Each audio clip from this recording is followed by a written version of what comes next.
Hello dear students, welcome back to the NCERT science class of 9th standard. Dear students, we are studying the second topic, that is matter around us pure.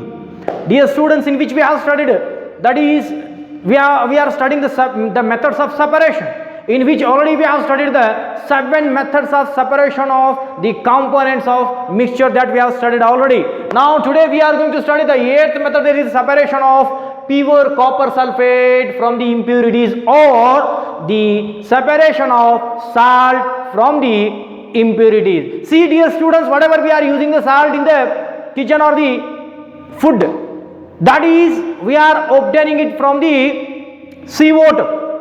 Yes, then if directly we are not getting the salt from the seawater. See dear students, if we get the salt from the seawater, that contains number of impurities, that may contain the soil, that may contain the sand, the number of impurities are present along with the soil. See, at that time what we have to do? First we have to purify the salt. Whatever we are getting the salt from the seawater, that we have to be purified. That we are going to study, that the purification or separation of pure copper sulfate. Here we are saying that copper sulfate, the same procedure we will follow there also. See, the separation of pure copper sulfate from the impurity. See, in such cases what we have to do? In such cases what we have to do, dear students, here? So first we have to take the water, first we have to take the impure salt. Whatever we got the salt from the seawater or copper sulfate, impure copper sulfate, whatever we got, we have to take it and we have to dissolve the mixture in water. Whatever the impurities and salt, that is a mixture is that impure salt that contains the impurities that we have to dissolve. First we have to dissolve in water. Then second, dear students, the dissolved mixture have to filter. See dear students, when we dissolve the impure salt, that salt contains impurities like sand, soil and all, that we have to dissolve. When we dissolve the salt containing impurities, the pure salt will get dissolved, but impurities will not dissolve. The impurities remain settled at the bottom. Then what we have to do? Then we have to remove the impurities from the dissolved salt by filtration. We have to take a filter paper or by going by the different methods of filtration. See, we have to filter the components. Then what happens? In the filter paper you will get the impurities, and at the residue or the whatever the filtrate that you will get, that contains pure salt, that is a liquid salt. Then still we not get the copper sulfate or the salt.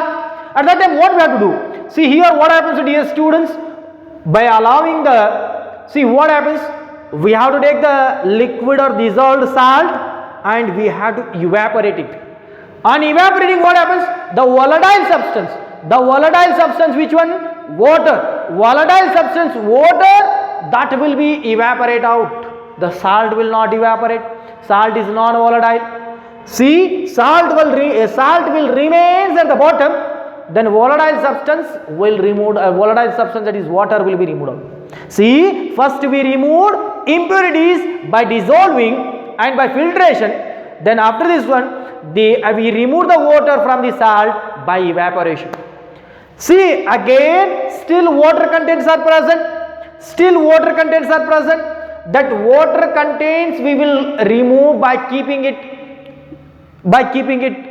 or by solidifying.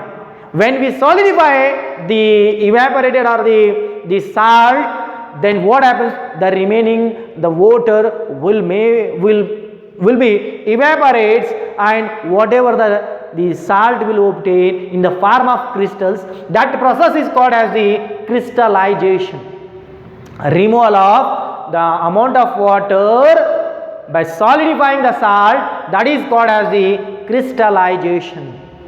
Yes. Then next, dear students, the applications of this method. See, first one, in the purification of salt, the first method of crystallization is purification of salt that we get from the seawater. Whatever we got the salt from seawater, that will be purified by this method or the crystallization method. Yes. The next, dear students, separation of crystals of alum, Pitcairn that we can separate by the crystallization method, isn't it? Like that we will separate the contents of mixtures or the impurities from the salts. Next, dear students, next one, last procedure of separation is there here. See what happens, dear students. Separation method, next separation method is here, that is purification of drinking water. Purification of drinking water. See, you must have saw in our municipality or in a panchayat, outside the panchayat, what happens? Village, a one huge plant was there, maybe is there, that is purification, water purification plant, isn't it? Where the impure water is purified, that is purification plant in huge amount, that is purification. The water has to pass through a different stages, where what happens, the impurities will get purified. Yes, see here, the river water, whatever the river water is there, that is not applicable for the drinking purpose or the potable. See what happens, that may contains the number of impurities and number of the poisonous or number of the bacteria or disease causing agents, that has to purify before the drinking.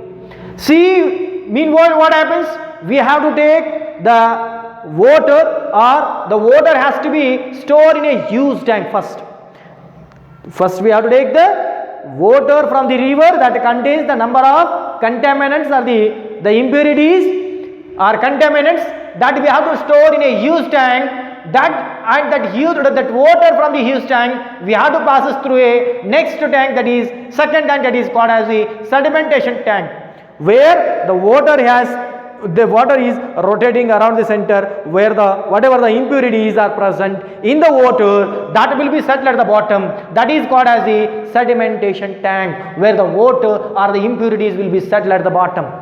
The next, after this one, dear students, the next one, that is loading tank, where again any impurities are remaining, that will be gets purified.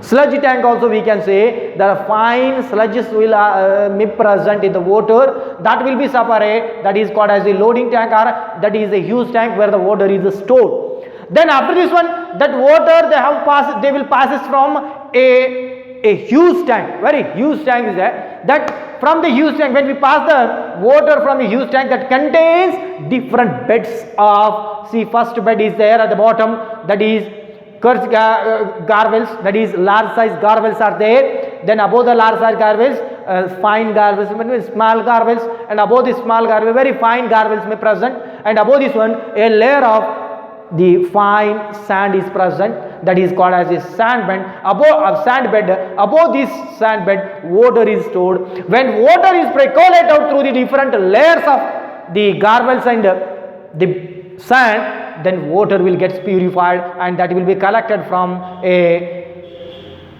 pipe or outlet which is present at the bottom. Then they will store in another tank, where in another tank, that is called as a chlorination tank. In a chlorination tank, the chlorine is added. In a chlorination